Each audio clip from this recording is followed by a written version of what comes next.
अस्सलाम वालेकुम dear friends.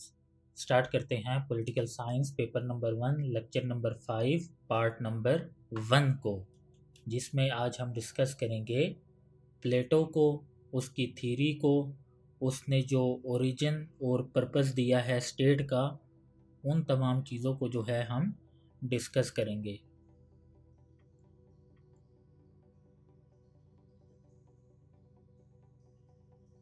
तो स्टार्ट करते हैं अपने लेक्चर को।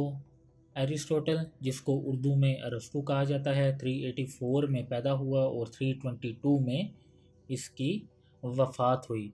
तो इसका एक कोट जो है वो मैंने यहाँ पर लिखा हुआ है, which is player in the job puts perfection in the work. तो जितना ज़्यादा आप अपनी जॉब में दिलचस्पी लेंगे, उतनी ज़्यादा जो है वो आपके वर्क में हमें परफेक्शन जो है वो देखने को मिलेगी।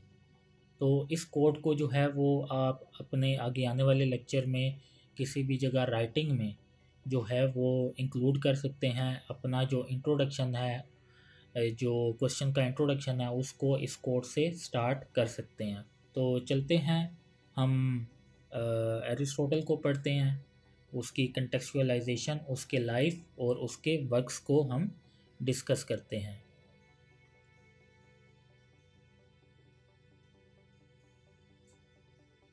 तो लाइफ एंड वर्क्स को डिस्कस करते हैं। He was a student of Plato and teacher of Alexander the Great. तो सोक्रेटिस का स्टूडेंट था प्लेटो, और प्लेटो का स्टूडेंट कौन है? एरिस्टोटल। और एरिस्टोटल का स्टूडेंट कौन है? वो है Alexander the great. He was a son of physician. इसके जो वालिद थे वो फिजिशियन थे, और इसकी थ्योरी में जो है वो हमें थोड़ा सा फिजिसिस्ट भी नज़र आता है, क्योंकि इसने उस तरह का एक ऑपरेशन भी किया है अपनी फ़िलासफ़ी में। तो उसको हम डिस्कस करेंगे। 20 ईयर्स स्पेंड इन प्लेटोज़ अकेडमी। तो इसने जो है, एरिस्टोटल ने 20 साल जो हैं वो प्लेटो की एकेडमी में स्पेंड किए हैं। He has many disagreements with Plato. तो उसका बहुत सारे जो डिसएग्रीमेंट्स हैं वो प्लेटो के साथ हैं। हमने देखा कि जो प्लेटो है वो चूँकि सोक्रेटिस का शागिर्द था, तो उसके इतने ज़्यादा डिफरेंसेस जो हैं वो हमें देखने को नहीं मिलते सोक्रेटिस के साथ। लेकिन जो एरिस्टोटल है, उसकी हमें थ्योरी में बहुत सारे डिसएग्रीमेंट्स भी मिलते हैं, जो कि वो डिसएग्री करता है प्लेटो से। तो इन्हीं तमाम चीज़ों को जो है वो हम अपने इस लेक्चर में कवर करेंगे।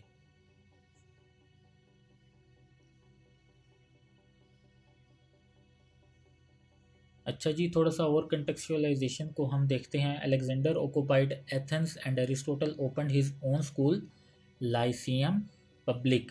अच्छा जी, जो अलेक्जेंडर द ग्रेट था, उसने क्या किया जी? एथेंस पे हमला किया, उसको ऑक्युपाई किया, उसको डिफीट किया, इन्वेड किया, और एरिस्टोटल ने फिर जो है वहाँ पर अपना एक स्कूल कायम कर लिया। उस स्कूल का नाम था लाइसियम, जो कि पब्लिक के लिए ओपन था। After the death of Alexander he fled from Athens because of sedition. तो क्या हुआ, जब अलेक्जेंडर मर गया तो इसको जो है वो एथेंस से भागना पड़ा, क्योंकि उस पर सेडिशंस के चार्जेस थे। क्योंकि जब अलेक्जेंडर ने जो है वो हमला किया यहाँ पर, तो चूँकि अलेक्जेंडर जो है वो शागिर्द बन गया था एरिस्टोटल का, तो इस वजह से उस पर फिर बाद में सेडिशन के चार्जेस जो हैं वो लगाए गए after the death of Alexander के। उसने उसका साथ दिया, ये उसका जो है वो उस्ताद था। He wrote famous book Politics, इसी पे ही हम बात करेंगे। और he is considered as a father of political science. तो इसको जो है वो पॉलिटिकल साइंस का रियल में जो फादर है वो माना जाता है।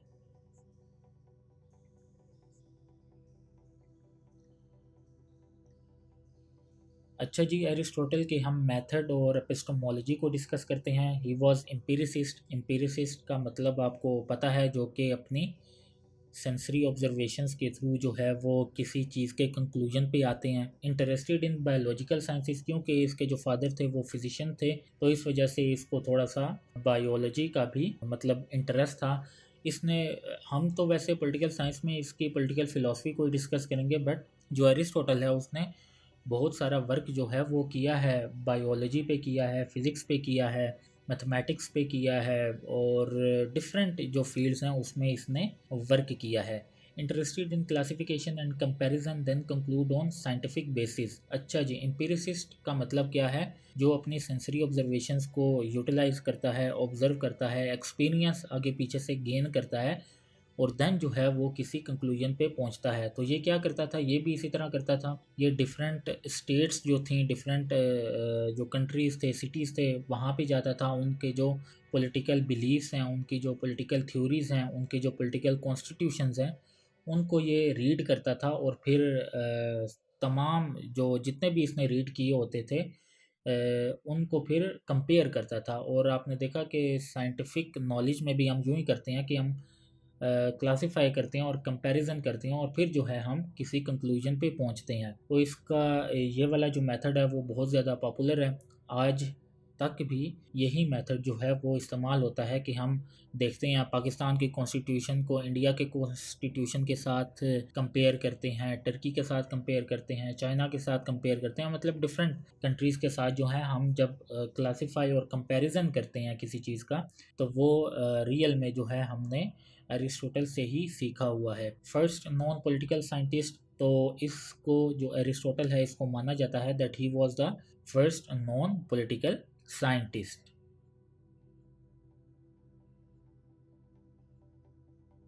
ही argued with Plato for the construction of the ideal state. अच्छा जी, इसका जो डिसएग्रीमेंट था वो प्लेटो के साथ किस बात पे आया? स्टेट के मामले पर। क्योंकि उसको थोड़े से तहफ़्फ़ुज़ात थे। जो स्टेट की डेफिनेशन जो है वो प्लेटो ने की थी, तो उस हवाले से जो एरिस्टोटल है उसके बहुत ज़्यादा तहफ़्फ़ुज़ात थे कि जो प्लेटो है उसने सही तरीके से स्टेट को डिफ़ाइन नहीं किया जो आइडियल स्टेट है।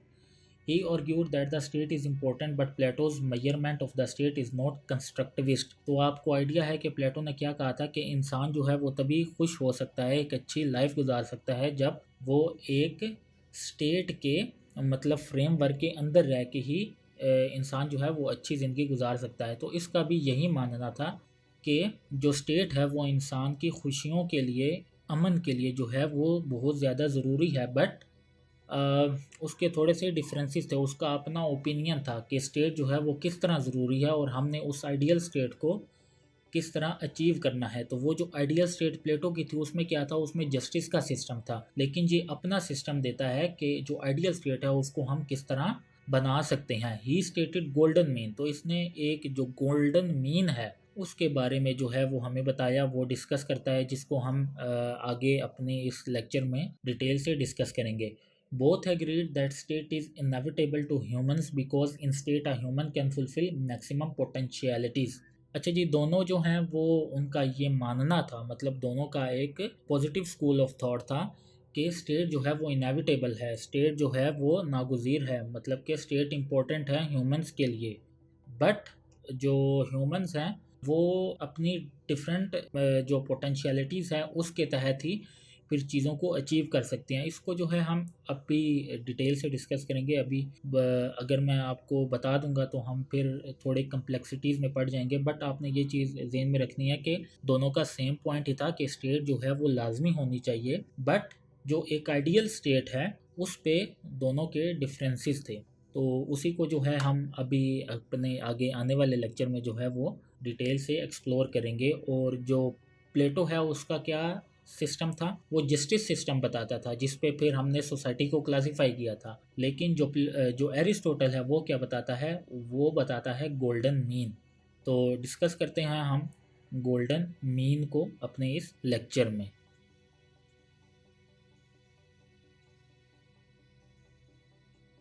अच्छा जी, कंटेक्चुअलाइजेशन ऑफ एरिस्टोटल स्टेट पर्पस। तो हम एरिस्टोटल की जो स्टेट की पर्पस है उसका हम ज़रा सा एनालिसिस करते हैं, कंटेक्चुअलाइजेशन देखते हैं।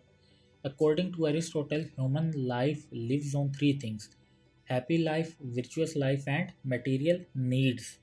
तो एरिस्टोटल के मुताबिक जो ह्यूमन इंसान जो है वो पैदा होता है या उसकी जो ज़िंदगी होती है उसमें उसके मेनली जो हैं वो तीन पर्पज़ होते हैं। वो कौन कौन से हैं? एक हैप्पी लाइफ वो गुजारना चाहता है, एक वर्चुअस लाइफ वो गुजारना चाहता है और उसकी एक मटेरियल नीड्स भी हैं।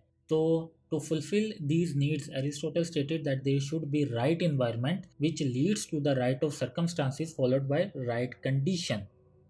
अच्छा जी, अगर इंसान ने, ह्यूमन ने हैप्पी लाइफ, वर्चुअस लाइफ और मटेरियल नीड्स को पूरा करना है तो उसके लिए उसे एक राइट इन्वायरमेंट जो है वो क्रिएट करना होगा। जो राइट इन्वायरमेंट है वो फिर ले के चलेंगे, मतलब वो जब राइट इन्वायरमेंट इंसान को मिलेगा तभी जो है वो एक हैप्पी लाइफ, वर्चुअस लाइफ और मटेरियल अपनी जो नीड्स हैं उनको पूरा कर सकेगा। तो अगर देखा जाए, अगर अनार्की होगी, अगर राइट इन्वायरमेंट नहीं होगा तो ये चीज़ें जो हैं वो इंसान कभी भी जो है वो एक्सप्रेस या ऑब्ज़र्व जो है वो नहीं कर सकेगा। तो दोनों का आप देख रहे हैं कि दोनों ने यही बताया है कि एक राइट इन्वायरमेंट होना चाहिए, तभी जो है इंसान इन चीज़ों को जो है वो अचीव कर सकेगा। और यही चीज़ जो है वो प्लेटो ने भी बताई थी कि जस्टिस सिस्टम होना चाहिए, और जस्टिस जो है वो उसके अकॉर्डिंग जो है वो एक राइट इन्वायरमेंट था। और इसके अकॉर्डिंग कौन सा सिस्टम है, तो एरिस्टोटल के अकॉर्डिंग जो सा भी सिस्टम है उसको हम अभी आगे आने वाले जो लेक्चर है इसमें डिटेल से डिस्कस करते हैं।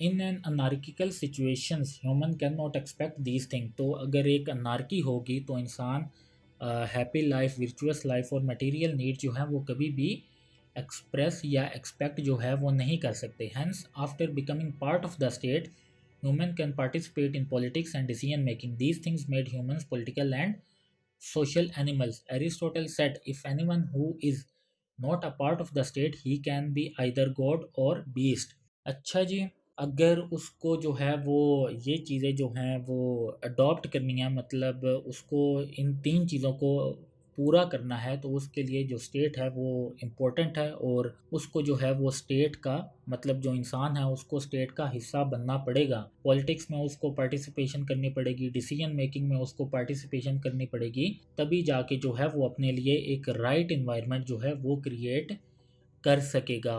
अगर वो स्टेट का हिस्सा ही नहीं बनेगा, पॉलिटिक्स और डिसीजन मेकिंग में वो हिस्सा ही नहीं लेगा, तो वो किस तरह राइट इन्वायरमेंट क्रिएट कर सकते हैं। तो राइट इन्वायरमेंट अगर नहीं क्रिएट होगा तो अनार्की होगी, अनार्की होगी तो फिर वो जो तीन चीज़ें हैं, हैप्पी लाइफ, वर्चुअस लाइफ और मटेरियल नीड्स, वो कभी भी अचीव नहीं कर सकेगा। These things made humans political and social animals. तो जब इंसान पॉलिटिक्स और डिसीजन मेकिंग में किरदार अदा करता है तो तभी ये चीज़ें जो हैं इंसान को एक सोशल एनिमल बनाती है, पॉलिटिकल एनिमल बनाती हैं।